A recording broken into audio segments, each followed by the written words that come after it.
நாட்டுக்கோழி வந்துருச்சு.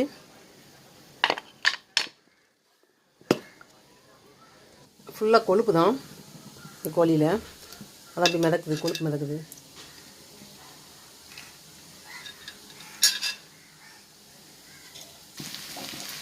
நாட்டுக்கோழி வேக வச்சு தான் சேர்த்துடலாம்.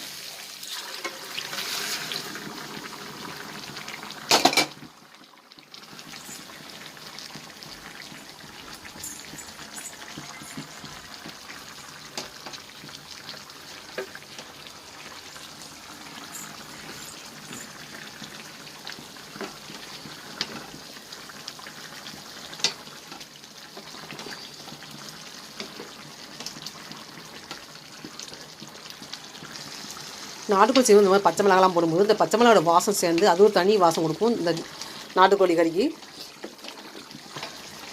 இந்த கிரேவிலாம் கொஞ்சம் வற்றணும், வற்றி அந்த சிக்கன் எல்லாமே சேரணும். அதான் அந்த கறி எடுத்து டேஸ்ட் கிடைக்கும் நமக்கு. வெங்காயம் தக்காளி வதக்கும் போதே என்ன செஞ்சேன், உப்பு போட்டேன். அதனால் உப்பு பார்த்துட்டு திருப்பி என்ன போட்டுக்கலாம். கறியில் வந்து உப்பு சேர்ந்தோன்னே போதுமான டேஸ்ட் பார்த்துட்டு அதுக்கப்புறம் போட்டுக்கலாம். சுட சுட ஆவி பறக்கும் நாட்டுக்கோழி கறி, வதக்கல் கறி.